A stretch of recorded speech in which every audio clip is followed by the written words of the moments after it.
It was supposed to be the happiest day of our lives, or at least hers. The baby shower was in full swing, hosted in the backyard I'd spent weeks transforming. I'd built the pergola myself, stained the deck, even hung fairy lights that glowed soft and warm, the way she liked them. I thought it was my way of showing her how much I cared, how invested I was in the life we were building together. I'd ordered catering from her favorite place and made sure every detail was perfect. The playlist was one I'd spent hours curating, filled with songs that had marked our journey from our first dance to our honeymoon. The smell of grilled skewers drifted through the air, mingling with the tangy sweetness of lemonade. Every detail felt like a love letter I'd written in wood, wire, and effort. But I was just background noise. She looked so radiant standing there, framed by the string lights. Her white dress hugged her growing belly like an embrace. I remember thinking how beautiful she was, how lucky I was that she was carrying our child. I was the man who built the crib, who painted the nursery in soft hues of green, who assembled the stroller at 2 in the morning because she'd changed her mind about the color. I was the man who worked overtime to make sure every bill was paid, every craving met, every tear soothed. But as she stood to give her toast, her smile turned to someone else. I saw it in the angle of her body, the way her eyes glistened when they landed on him. Bryce. The best friend. The man who'd always been around, always ready to help, always too eager to linger. My chest tightened, but I forced myself to smile. Surely she would thank me. Surely she would acknowledge the man who'd bent himself into knots to make this day, this life, possible. I watched her raise her glass, her lips parting in that practiced way, the way she always rehearsed her lines to perfection.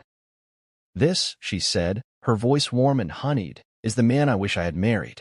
The only true father my son will ever know. She didn't look at me. Her eyes never found mine. She held her gaze on Bryce, who shifted in his seat but didn't look away. The guests fell silent. My ears rang. I thought it might be the wind at first, a gust that carried her words away before they could land. But no one moved. No one looked at me. No one stopped her. I stood there, my hand frozen around a plastic cup of cheap lemonade that suddenly tasted like bile. My mouth went dry, but I couldn't speak. I was a ghost at my own celebration. The decorations blurred, the laughter from moments ago evaporating like smoke. I tried to catch her eye, tried to find some sign that she'd meant it as a joke, a slip of the tongue, some misguided attempt at humor. But her smile was steady, her posture defiant. Bryce shifted uncomfortably, his eyes flickering toward me for a moment before dropping to his lap. Even he couldn't meet my gaze. I waited for someone, anyone, to stand up, to say something, to remind her that I was the man who'd built this life with her, that I was the man she'd chosen. But the silence stretched. I heard a chair scrape on the deck, the sound cutting through the fog in my head. A soft laugh from someone in the back. A mutter of conversation that carried no sympathy, no acknowledgement of the man who'd spent sleepless nights worrying about hospital bills and car seats and paint samples. My pulse roared in my ears. My legs felt like they were carved from stone. The lemonade trembled in my hand. I thought of the hours I'd spent here, building, planning, loving her. The nights I'd rubbed her back, whispered reassurances, pressed kisses to her forehead when the world felt too heavy. The arguments I'd let go, the humiliations I'd swallowed because I thought that's what a good husband did. I thought of the child she carried, the one I'd been so excited to meet. My son, my heir, the one I'd already pictured taking fishing, teaching to ride a bike, showing how to tie a tie. And in that moment, with her glass raised to another man, I realized I was a placeholder, a wallet, a name on a mortgage, a man who happened to be standing there when she needed a stage. I set the cup down slowly, feeling the sweat of it seep into my palm. I looked at her one last time, memorizing the way the string lights danced in her hair, the way her lips curved around a smile that wasn't meant for me. I turned and walked away, each step heavier than the last. No one called after me. No one asked me where I was going. I could have walked right off the edge of the world and no one would have noticed. The night air hit me like a slap, cool and damp, carrying the laughter and music that still buzzed behind me. My feet found the path through the yard, the one I'd laid stone by stone, every piece carefully placed for her comfort. The irony of it nearly made me laugh. I'd built the road she'd walk him down. I reached the gate, my fingers trembling as they unlatched it. I didn't look back. I couldn't. I didn't need to see the life I'd built crumble in real time. I didn't need to watch her raise that glass again and toast to a future that no longer included me. The night swallowed me whole. I walked down the street, my head pounding with every echo of her words. The man she wished she'd married. The only true father her son would ever know. And I realized then that the happiest day of her life had nothing to do with me. I'd been the set designer, the stagehand, the one who cleaned up after the show was over. But the star of the play had always been Bryce. And now, as the streetlights blurred and the cold wind bit at my skin, I knew I was walking out of a life that was never mine to begin with. What came next? No one saw that coming. Not even me. I didn't yell. I didn't make a scene. I went upstairs and sat in the quiet nursery I had built with my own hands. The smell of fresh paint clung to the air like a stubborn memory, a reminder of the countless evenings I'd spent hunched over a can of pastel green, brush in hand, sweat dripping from my forehead. I had traced every line, sanded every edge, made sure every corner was perfect, every board mine, every screw and nail, driven in with a care that felt like love. I'd done it for our son, the one who was supposed to bring us closer. But none of that mattered anymore. I stood in the doorway for a moment, letting my eyes wander over the little details that no one else would notice.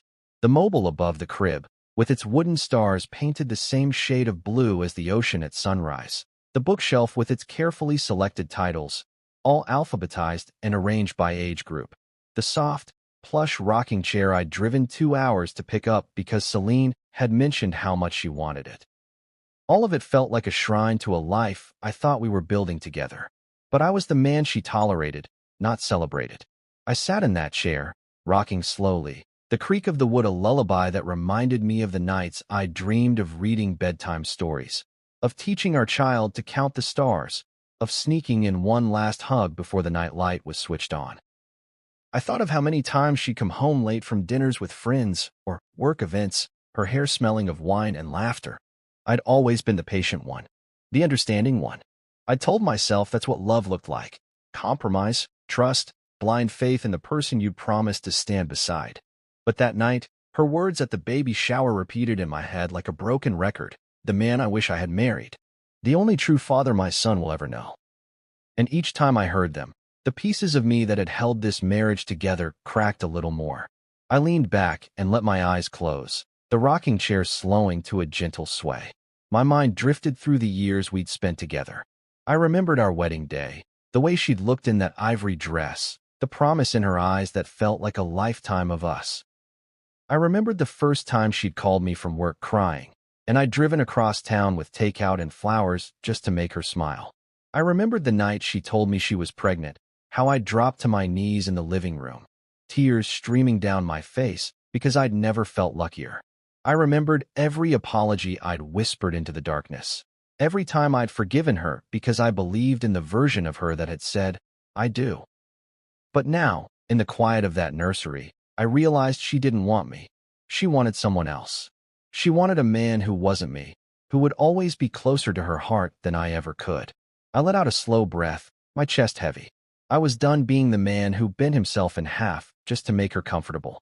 I was done being the husband who painted walls to cover up the cracks. I was done being the provider of all things, but the one thing she clearly didn't want, my love. That night, I didn't sleep. I sat in that rocking chair, the same one I'd imagined holding my son in, and I drafted an envelope instead, something final. A goodbye she'd never see coming. A line drawn in ink that couldn't be erased.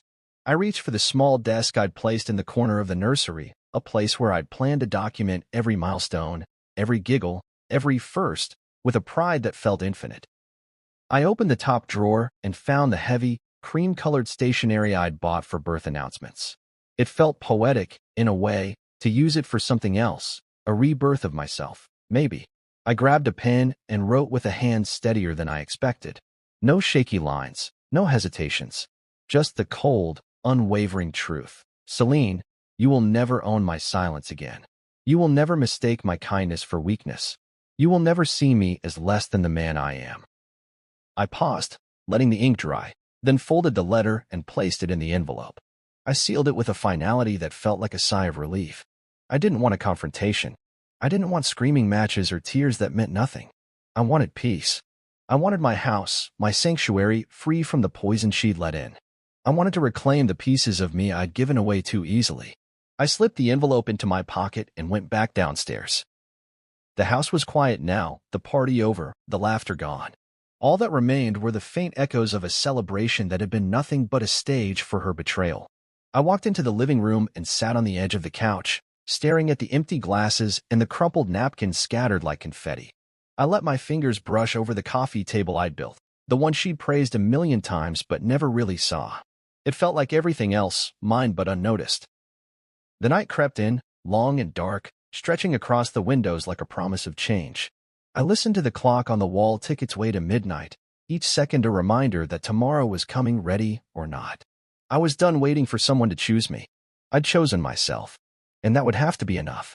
The moonlight spilled across the floor, catching the edges of the envelope in my hand. It glowed like a secret waiting to be told. I knew it wouldn't fix everything, but it was a start. A declaration that I was more than a placeholder, more than a silent witness to her choices. I was the man who built the nursery, the man who stayed up late when she needed someone to listen, the man who believed in a future that was never really ours. And now I was the man who finally said, enough.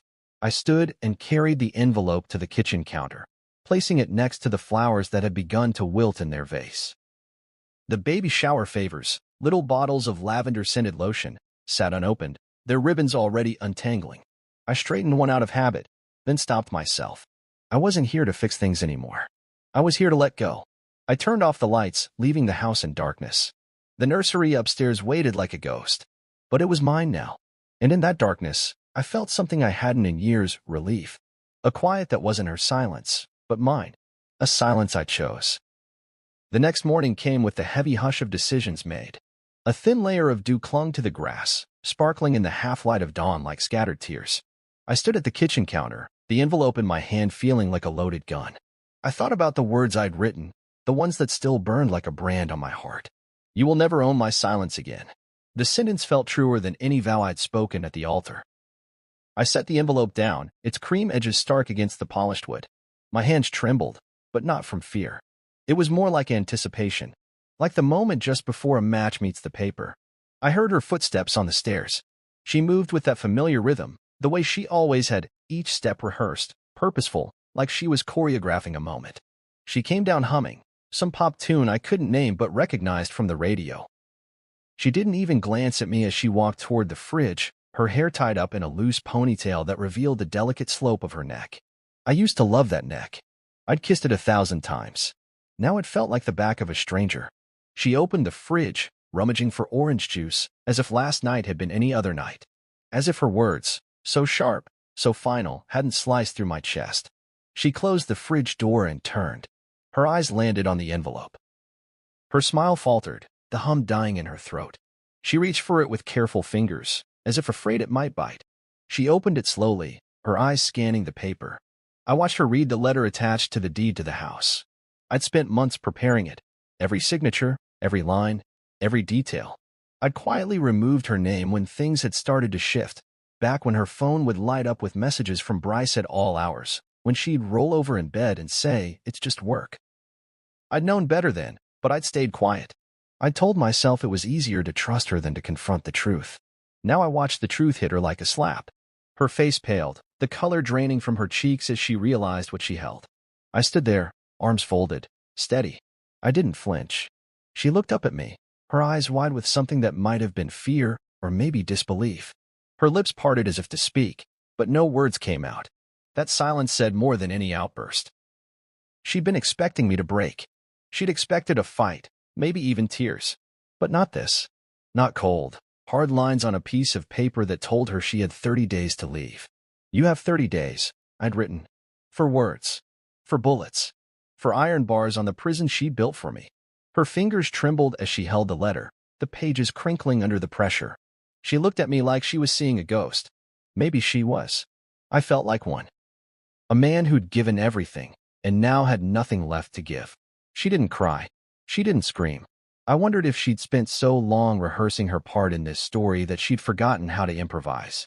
The silence stretched between us like a chasm, wide and cold. I could almost hear the echo of every time she'd told me she loved me, every lie that now lay dead on the floor between us. I thought about all the nights I'd waited for her to come home, the way I convinced myself that the smell of cologne on her clothes was just a mistake, a hug from a friend, An accident. I thought about the times I'd watched her phone light up with Bryce's name, and how she'd always smiled at the screen like he was the sun.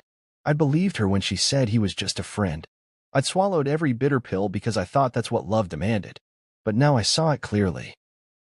I was the man she'd settled for. The one who paid the bills, who built the crib, who made sure the nursery smelled like fresh paint. Bryce was the man she wanted. The man she'd toasted at the baby shower, the one she said should have been her husband. The only true father her son would ever know. I wondered if she'd rehearsed that line in the mirror, if she'd practiced it for him. She folded the letter slowly, her eyes never leaving mine. She set it back on the counter like it was a bomb she didn't want to detonate. Her lips parted. "You can't be serious," she said, her voice hoarse. "I am," I replied. My voice didn't waver. It felt like steel. She reached for my arm, but I stepped back. I didn't need her touch to remind me of the years I'd wasted. I didn't need her tears, if they ever came, to make me doubt myself again. I had given her everything. I had rebuilt myself around her so many times I'd forgotten what my own shape looked like. But now, I was done being the man who bent. I was done being the man who apologized for loving her more than she deserved. Her mouth opened again, but nothing came out.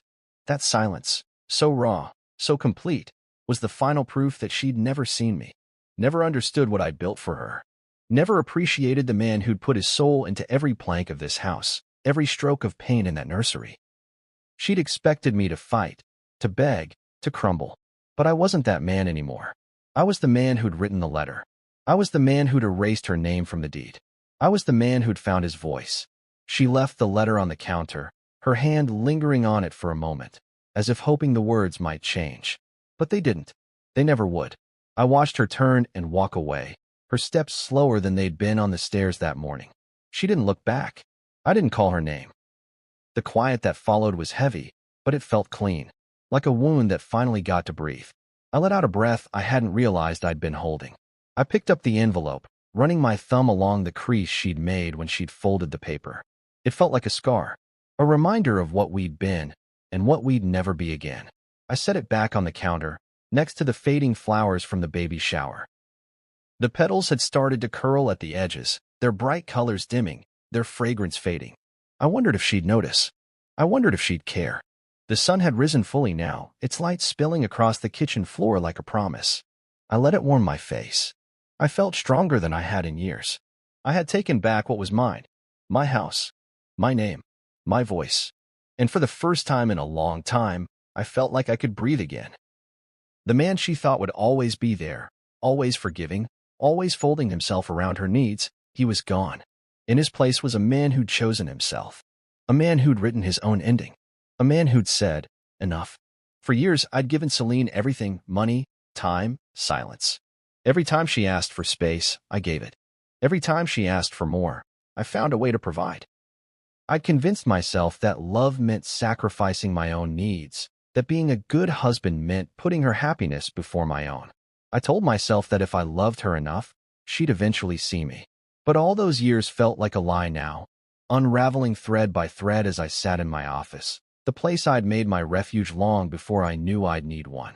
The room was lined with old tax documents, invoices, photos of us in happier times. I looked at one. A shot from our honeymoon, her smile so wide, her hair swept up in the wind, and wondered who that woman was and if I'd ever truly known her. I scrolled through old texts on my phone, searching for some clue I'd missed. Every message from Bryce lit up like a warning sign I'd chosen to ignore. Thanks for last night.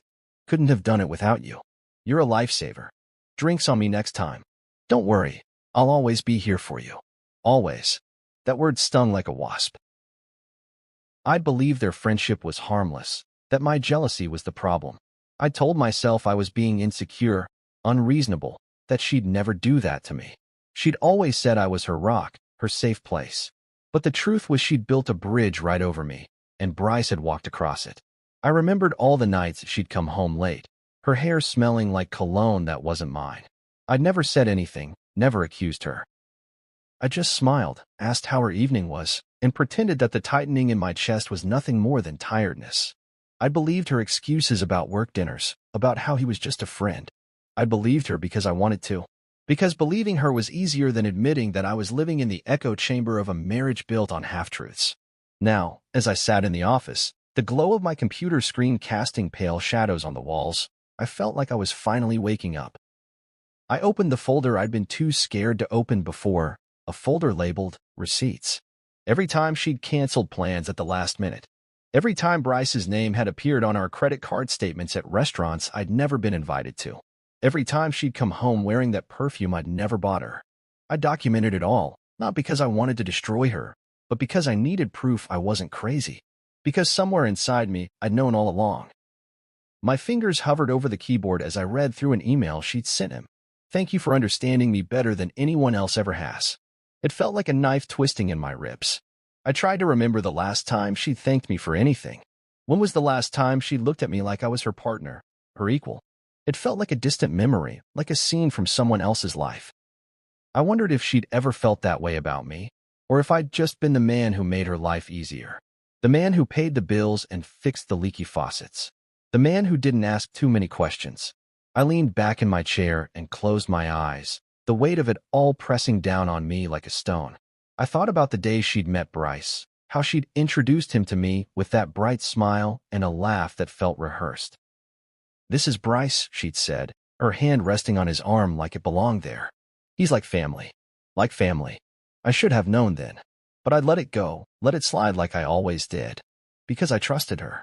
Because I'd promised to love her, for better or worse.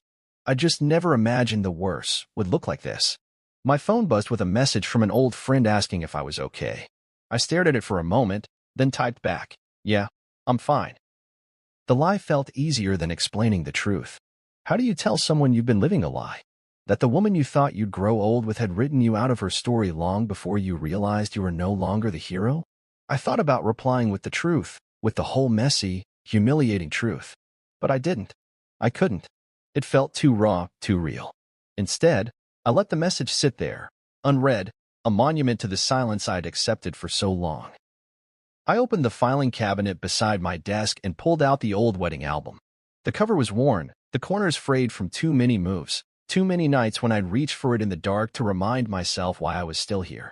I flipped through the pages slowly, the images blurring as tears threatened to fall. I saw the smile on her face, the way her hand had rested on my chest, the way she'd looked at me like I was her everything. I remembered the vows we'd written together, how she'd promised to love me in every season, to stand by me through every storm. I wondered if she'd even meant them, or if they were just words she'd learned to say. Words she'd practiced in the mirror like an actress learning her lines. I thought about all the nights I'd stayed silent to keep the peace. The times I'd bitten back the questions because I was afraid of the answers. The times I'd told myself that love was supposed to hurt sometimes.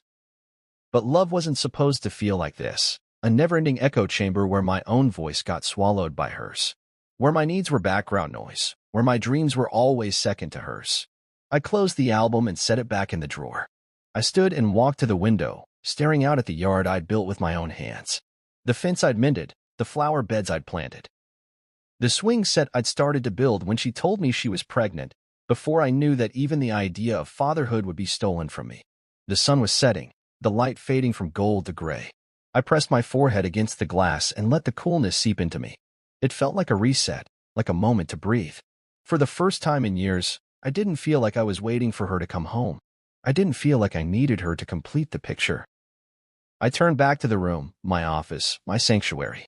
I saw the files on my desk, the receipts, the messages that told the story I'd been too blind to see. And in that moment, I realized I'd been rehearsing for this day all along. Every time she'd called him instead of me. Every time she defended him, but never me. Every time she'd let me believe I was enough, only to toast to another man. It was all practice for the moment I finally said, enough. I picked up my phone and deleted her contact. I didn't need her name glowing on my screen anymore. I didn't need to see her apologies or excuses. I needed silence. I needed space to rebuild myself from the ashes of the man I'd been. The man who'd given everything, who'd sacrificed his own voice for hers. The man who'd been the background music to her main event. And as I stood there, alone in my office, I felt something shift inside me. A weight lifting, a chapter closing. The echo chamber of marriage was gone. And in its place, there was only my own voice, steady and sure. The man I was always meant to be. She packed slowly, thoughtfully. Each piece of clothing folded with a precision that felt like she was stalling or maybe savoring. as if waiting for me to change my mind, to rush in and beg her to stay. But I didn't. I stood at the doorway of the bedroom, my bedroom now, and watched her with the detachment of a man who'd run out of tears. The suitcase was half full, her favorite dresses laid carefully on top of each other like pressed flowers, delicate and fragile, a life I once tried so hard to hold together. Her perfume still clung to the room, that sweet floral scent that used to make me weak in the knees. Now it just made me want to open the windows and let the wind sweep the past away. She moved with the practiced grace of someone who knew she'd get what she wanted eventually. Someone who'd grown accustomed to my forgiveness. But I wasn't that man anymore. The man who stood there now is done giving her chances she'd never earned. The man who'd watched her toast another man at a party meant to celebrate our child. The man who'd written her out of his life with 4 words, "You have 30 days. I let her pack. Let her believe this was all happening at her pace. In truth, I'd already started reclaiming each room long before she set foot back inside this house. I'd spent hours removing her name from the accounts, signing forms and making calls, reclaiming every piece of this life she'd made me doubt was truly mine. The house was always in my name. The accounts were always in my name. The photos that had lined the walls were gone now, replaced by empty spaces that felt cleaner somehow. Every repair I made, every leaky faucet fixed, every squeaky hinge silenced, felt like a declaration, I live here. This is mine now. I thought about the night she'd stood at the baby shower, her eyes glowing with admiration for Bryce, as if he'd been the hero all along. I thought about the way no one had stopped her, the way her family had cheered and clinked their glasses like it was a punchline at my expense. I'd replayed that moment 1,000 times, the betrayal carved into my bones. But each time I remembered it, I felt less anger and more clarity. I'd been the man who built her dreams, but I was also the man who could tear them down, not out of revenge, but out of self-respect. I didn't know her the house I'd built. I didn't know her the name I'd given. She'd already decided whose arms she wanted to run to. I was just giving her the final push out the door. Friends started to text me, asking what happened. Some of them had been at the baby shower, seen the toast, and the silence that followed. "Man, are you okay?" One text read. "Can't believe she said that." Another said, "Let me know if you need anything." But I didn't answer. I didn't need a PR statement. I didn't need sympathy. I just needed peace. And every time the house creaked at night, every time the wind rattled the windows, I felt that peace settling in like a long-lost friend. That night, I cooked a full dinner, for one. I set the table the way I always had, except this time there was no plate across from mine. No glass waiting for her lipstick to smudge its rim. I lit a single candle, not because I was hoping she'd come back, but because I deserved the quiet elegance of it. I'd spent so long worrying about her, making sure her tastes were met, her preferences catered to, that I'd forgotten how to be alone without feeling lonely. But that night, with the candle flickering and the smell of rosemary chicken filling the kitchen, I didn't feel alone. I felt free. I sat at the head of the table. The place I'd avoided so many nights because it felt too authoritative, too final, and raised a glass of water to the empty seat across from me. To the man who stayed, I whispered. It felt stupid, but it also felt honest. I'd stayed through the lies, the betrayals, the slow erosion of the love I thought was unbreakable. I'd stayed because I believed marriage was about sacrifice.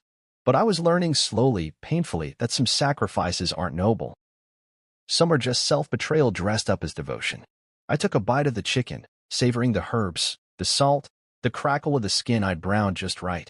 Every flavor felt like a triumph, a simple, necessary pleasure. I'd cooked for her 1,000 times, always checking to make sure it was seasoned the way she liked, always apologizing when it wasn't. Tonight, I didn't care. Tonight, I cooked for me. The meal was perfect, not because she would have approved, but because I finally did. After dinner, I walked through the house, checking each room like a man reclaiming a kingdom he'd let slip away. The nursery was still there, half-finished, the walls that pale green she'd chosen. I ran my fingers over the crib I'd built, the edges smooth from hours of sanding. I didn't know if I'd ever have a child now, but I'd built that crib with my hands, my heart, my hope. And that meant something, even if she never saw it. I left the door ajar as I moved to the living room. I took down the last of our photos that night. One by one, I lifted them from the walls, feeling the weight of each moment frozen in glass and wood. The honeymoon photo, the one on the bridge in Venice, came down first. Her smile too wide, too practiced. Mine too small, like I'd already known I didn't belong there. The wedding photo came next. I studied it for a long time, my thumb tracing the edge of her veil, the way her head rested on my shoulder like a burden I'd willingly carried. I wrapped each frame carefully, but not tenderly, setting them in a box labeled for her. They weren't for me anymore. They never really had been. I stacked the boxes in the hallway by the front door. I didn't rush. Every movement felt deliberate, a quiet act of self-respect. I didn't throw things, didn't slam doors. This wasn't revenge. This was reclamation. My life. My house. My rules. I'd given her too much space already. I'd let her toast another man at my table, in my home, without consequence. Now, the consequence was waiting by the door, neatly labeled, ready to be collected. It felt final. It felt right. That night, as the clock struck midnight, I turned off the lights and stood in the doorway of the living room, looking out at the darkened street. The world felt quiet, expectant. I felt no rage, no regret, only a profound sense of relief. I'd spent so long trying to fix things that were never mine to fix. Now, finally, I'd given myself permission to stop. And in that pause, that sacred silence, I found something I hadn't felt in years, a calm that belonged only to me. For days later, she came back, with Bryce. The audacity of it hit me like a gust of cold air, sharp and unexpected, but in a way that no longer surprised me. She'd always had a flair for the dramatic, and this was her final act, a show of defiance, or maybe desperation, in the face of a man who no longer bent to her will. They stood on the porch, framed in the doorway I built, the one I'd painted and sanded and leveled so she'd have a beautiful entry to her kingdom. Now it felt like a set piece in a play that had lost its script. She knocked once, then twice, her rhythm hesitant. I opened the door halfway, my body a barricade between them and the home that was now mine. Her eyes met mine, searching for the man who would have once invited them in with a smile and a promise that everything could be worked out. That man was gone.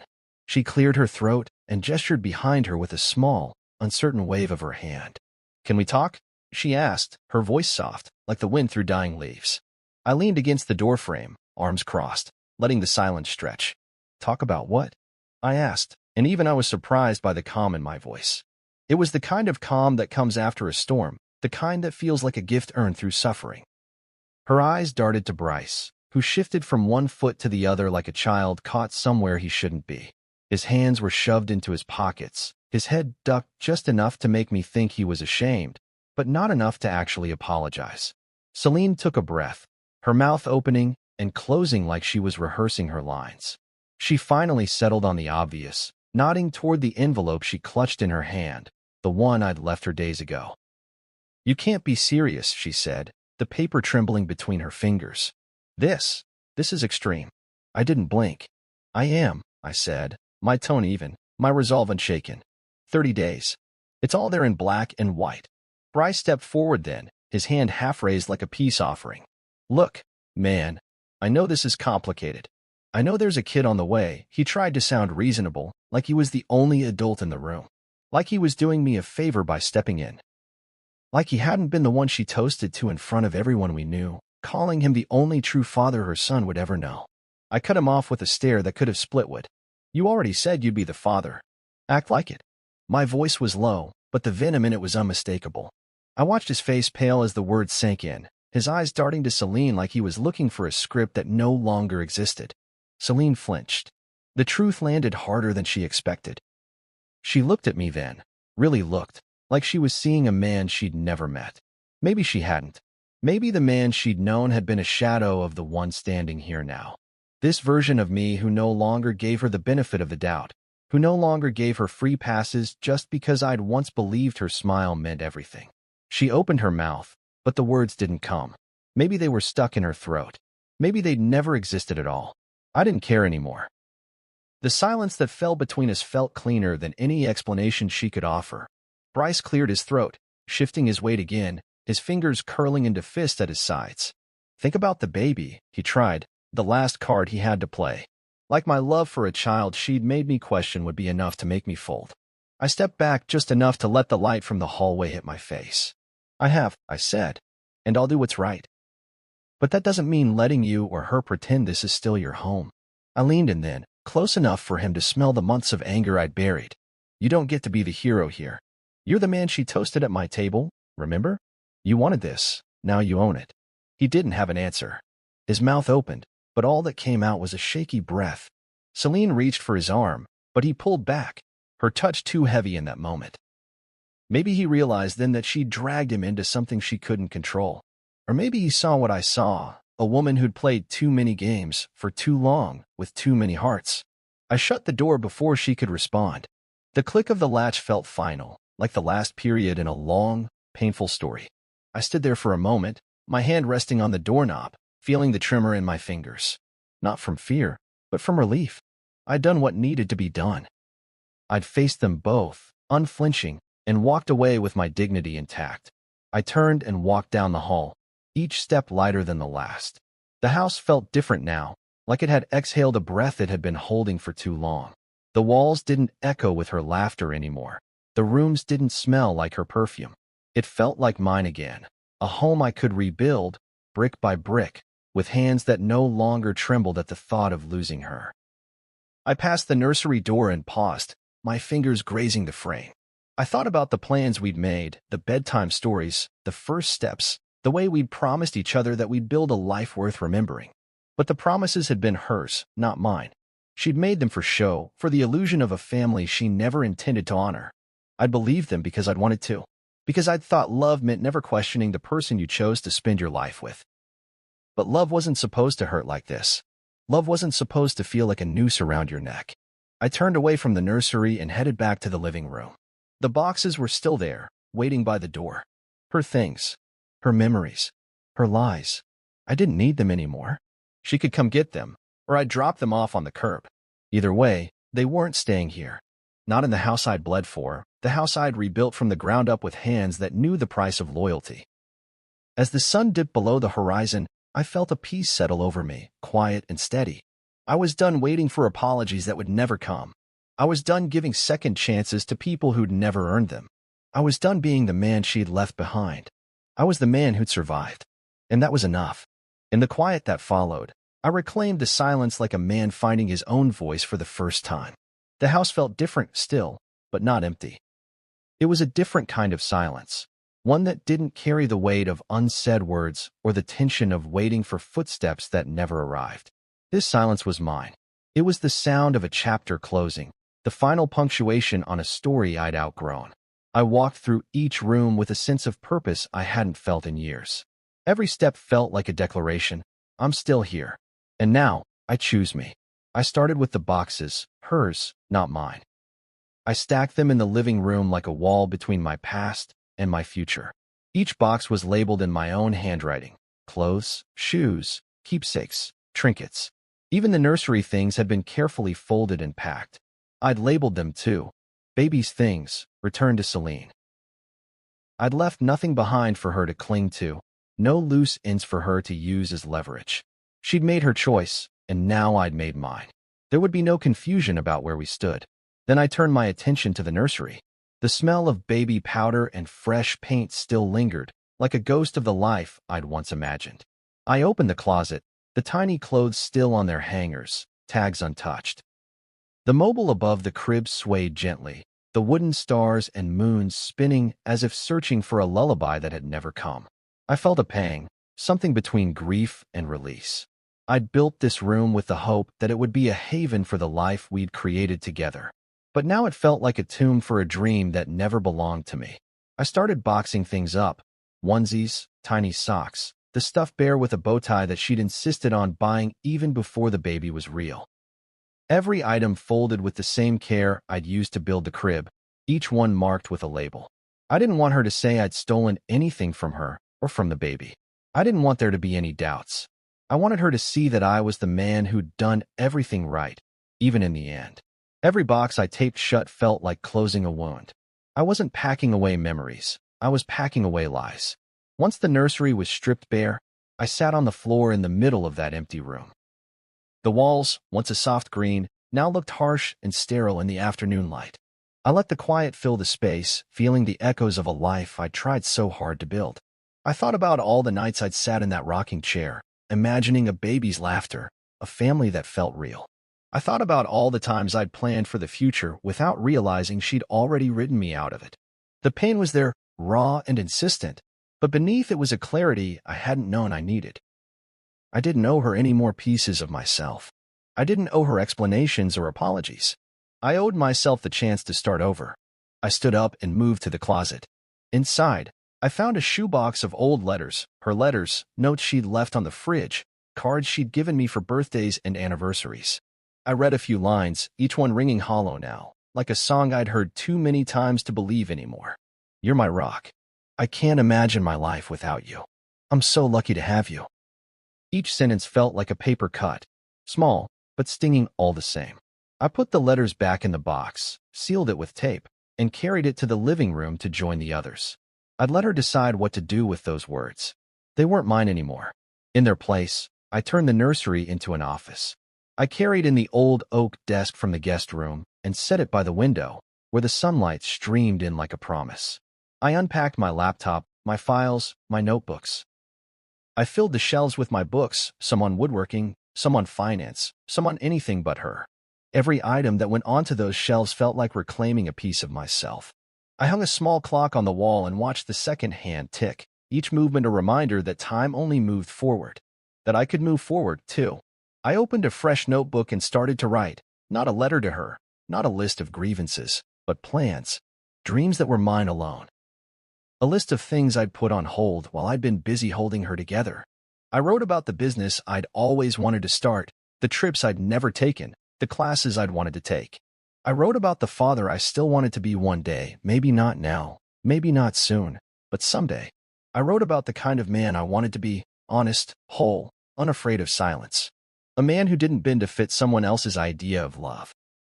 A man who didn't accept scraps of affection just to feel like he mattered. When I finished, I signed the bottom of the page with my name, as if sealing a contract with myself. No one else's signature was needed. No one else's approval. This was my life now, and I'd stopped waiting for her to tell me it was okay to live it. I placed the notebook on the desk and took a deep breath, feeling the air fill my lungs in a way it hadn't in years. It felt like the first honest breath I'd taken since the day I said, I do. I left the boxes by the door, stacked neatly with a new envelope on top. Collect your things. Or don't. Either way, this chapter is closed. The words felt final, resolute, the kind of statement I'd never had the courage to make before. I didn't need her response. I didn't need her permission. This was my story now, and I was done letting her write the ending. As the sun dipped below the horizon, I lit a candle in my new office. The flame flickered, casting shadows that danced on the walls. I watched it burn, the light warm and steady, a symbol of the man I'd become. Not the man she'd needed, but the man I'd always wanted to be. A man who'd finally learned that some things, some people, were never meant to stay. And that letting go wasn't giving up. It was the first step toward becoming whole again. She returned alone this time. No Bryce. Just her. She stood at the door like a shadow from a life I'd left behind, clutching her hands together like a child who'd lost her way home. I watched her from the window, her head bent, her hair falling around her face like a curtain to hide behind. For a moment, I felt a flicker of old instinct, rush to her, ask what was wrong, pull her inside and tell her it would all be okay. But I didn't move. I let her stand there in the dying light, let her own her silence for the first time. When I finally opened the door, the evening air felt cold on my skin, a reminder of the distance I'd built between us. She looked up, her eyes red, her lips trembling. I wondered if the tears were real or rehearsed.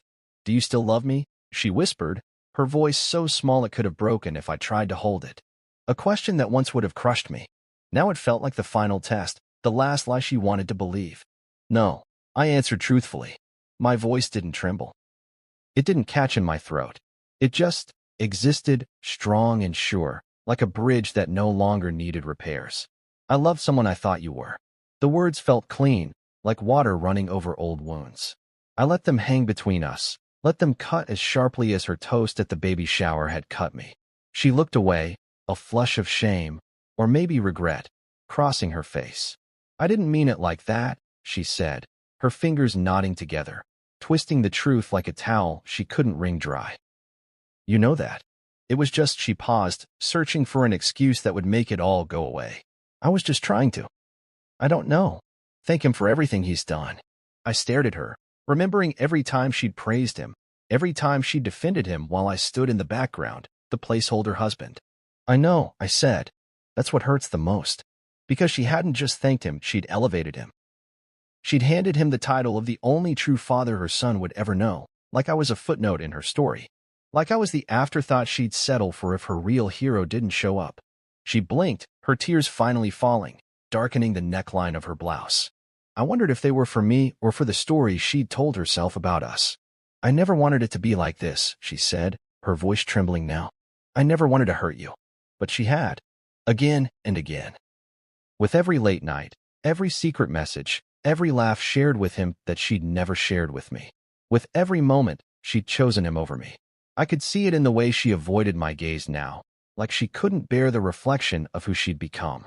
And maybe she couldn't. Maybe that was her punishment, to live with the knowledge that I no longer needed her forgiveness, that I no longer needed her to make me whole. She took a step closer, her eyes searching mine for a spark of the man who would have taken her back without question.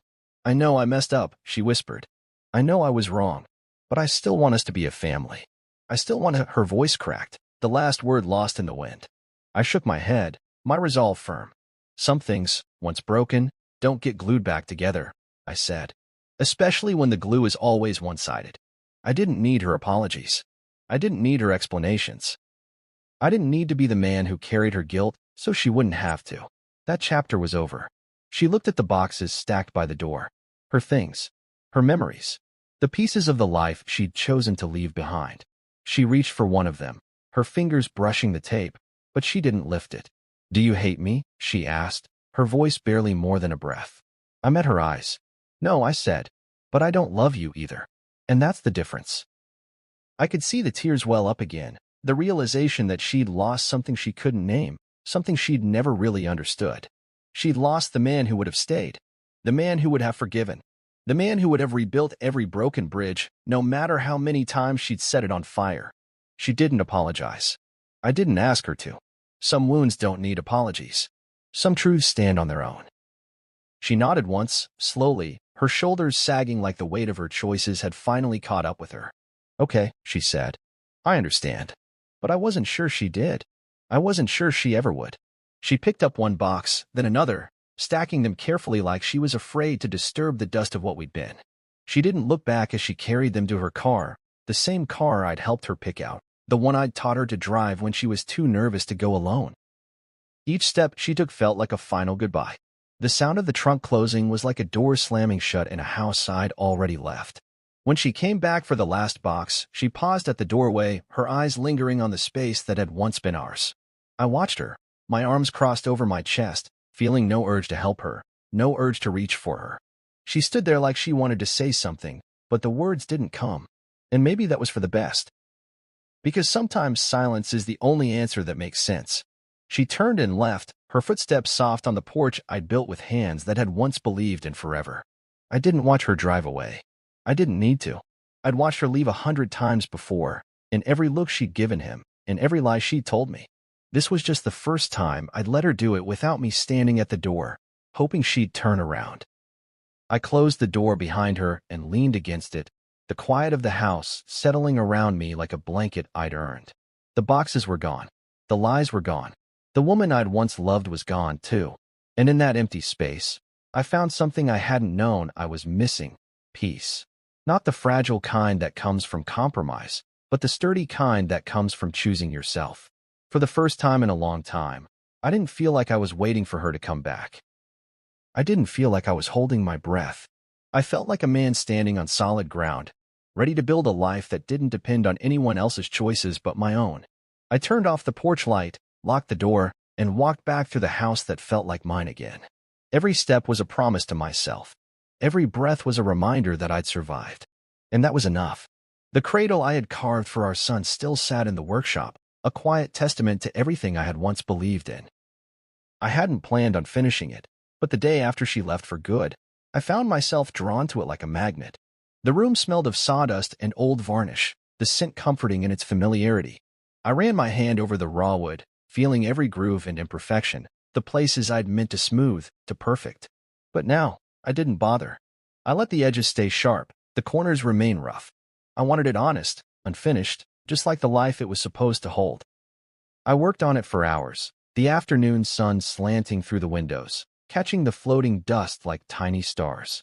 Each stroke of the sandpaper was a conversation with the man I'd been, the man who'd believed in forever, the man who'd trusted her without question. That man had carved every inch of that cradle with love, with hope, with the belief that it would hold something more than a child. It would hold a promise. But promises were fragile. Promises were easier to break than wood. I didn't put her name on it. I didn't carve our son's name on it, either. I'd always thought I'd paint his name in big, bright letters, a proud declaration of the family we'd built. But now it felt wrong, like it would be a lie. Because that family, the one I thought we had been built on sand, washed away the moment she'd lifted that glass to Bryce and toasted him as the only true father her son would ever know. I'd been the man with the hammer and nails, the man with the dreams, but not the man she'd wanted. And now, every swing of the mallet, every chisel mark, felt like reclaiming the parts of me I'd given away. My friend Andre stopped by late that afternoon. I'd known him since college, back when we'd both been too young and too full of ourselves to imagine life could hurt this way. He'd called earlier, asked if I was okay, and I'd told him I was. But he came anyway. Andre always knew when a man needed someone, even if he didn't say it out loud. He stepped into the workshop without knocking, his eyes sweeping over the room like he was taking an inventory of my pain. He was the only one who hadn't texted me with empty platitudes. He was the only one who knew that sometimes you just need someone to stand beside you while you figure it out yourself. He stood by the cradle, his hands in his pockets, his gaze steady. "For your son?" he asked, his voice low, the kind of tone men use when they're afraid the wrong words might break you. I didn't look at him at first. I just kept sanding, my hands moving in slow, deliberate circles. Finally, I nodded, but the answer felt more complicated than that. I set the sandpaper down and met his eyes. "For me," I said, "to remind me what I built, even when I wasn't seen." Andre didn't say anything right away. He just nodded, his eyes taking in the cradle, the unfinished edges, the way the wood still held the shape of my hands. He understood. He'd seen the way I'd bent myself around her needs, the way I'd become the background to her main event. He'd warned me, more than once, that love shouldn't feel like a competition you never get to win. I hadn't listened then, but I was listening now. We stood there for a long time, the quiet settling around us like a blanket. The sun dipped lower, painting the walls in gold and gray. Andre finally spoke, his voice steady. "You don't owe her a damn thing," he said. "You don't owe him either. But you owe yourself the chance to start over. Don't let that cradle be the end of the story." He clapped me on the shoulder, solid and warm, and in that simple gesture, I felt a piece of me come back together. The part that remembered who I was before her, before the lies, before the toast that ended everything. I looked at the cradle, the way it rocked slightly on the uneven floor. It wasn't perfect. It wasn't polished. But it was mine. Every inch of it carried the story of the man who had believed in a family, who had given everything he had to build it. And even if the family didn't last, the man who built it did. I was still here. I was still standing. And that had to count for something. Andre left after a while, promising to come by again, to check on me. I knew he would. He was that kind of friend, the kind who shows up when everyone else fades into the background. After he left, I sat on the workshop stool and stared at the cradle. I let the memories come, the nights I'd spent tracing the design on paper, the afternoons I'd spent choosing the perfect wood, the evenings I'd stood in that nursery with a smile on my face, imagining a baby's laughter. Those memories didn't hurt as much now. They felt like old scars, reminders of who I'd been, of the man I'd fought so hard to be. The man who'd built something with his own hands, even if it never got to hold what it was meant to. I stood up and ran my hand over the cradle one last time. I didn't need to finish it. I didn't need to sand it smooth or paint it blue or write a name on it. It was enough that I'd built it. It was enough that I'd tried. The rest was out of my hands. I carried it to the far wall and set it down gently. It rocked once, then settled. I felt a strange sense of closure in that movement, like the final breath of a story that didn't need an ending. As I left the workshop, the night air wrapped around me, cool and steady. I felt the weight of the silence I'd earned, the space I'd fought for. It wasn't the future I'd imagined, but it was honest. It was real, and it was mine. I turned off the light, the workshop fading into darkness behind me. The cradle stood there, a testament to the man who'd never stopped trying. The man who'd learned that sometimes, The most important things you build are the ones that remind you of who you are, even if no one else ever sees them. The 30 days passed with no phone calls, no texts, no begging, just silence. It was a silence I had craved for years, a quiet I'd always mistaken for emptiness. But now it felt like freedom. The house didn't feel haunted anymore. It felt clean, airy, alive in a way it hadn't since before the day she'd turned our marriage into a stage play and handed the final bow to Bryce. I stood by the window that morning, a cup of coffee in hand, the steam rising like a promise that things could start over. The sun was rising across the fence I'd repaired alone, its light stretching over the yard like a benediction. I thought about that toast, how her words had landed like a bomb, how no one had looked at me, how I'd walked out unnoticed. I thought about the night I'd sat in the nursery, drafting that letter that would cut her out of the house and my life for good. I thought about every box I'd labeled, every nail I'd pounded, every account I'd closed. And I realized something. I'd spent so much time worrying about her, about what she wanted, about what I wasn't for her, that I'd forgotten to ask what I was for me. I'd been the man who always said yes. Yes to late-night phone calls, yes to helping her with Bryce, yes to being the background player in her spotlight.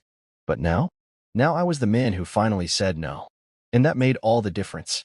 I sipped my coffee slowly, feeling the warmth seep into my chest, into the place that had felt cold for so long. The taste was rich, honest, like every choice I'd made since the day she walked out.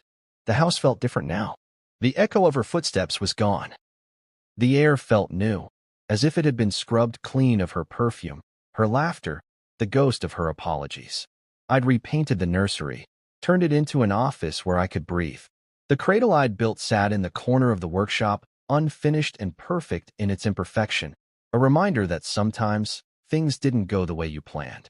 And that was okay, because some things weren't meant to be finished. Some things were meant to teach you how to let go.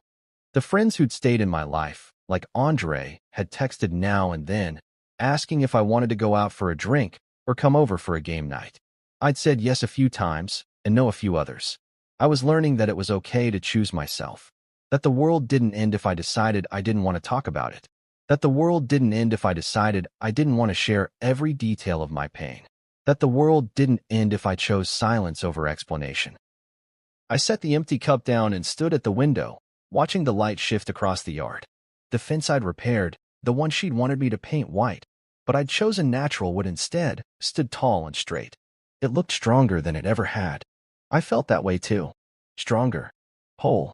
Not because I'd won some battle, but because I'd stopped fighting for something that was never mine to begin with.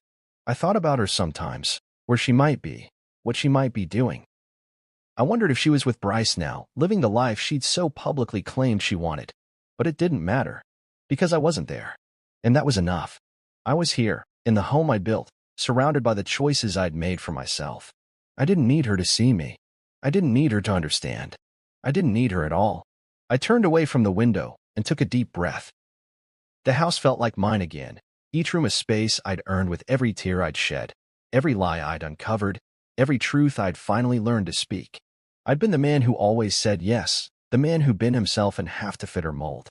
But now I was the man who finally said no. And in that no, I found a peace that tasted like freedom. I found the man I was always meant to be. And that was enough.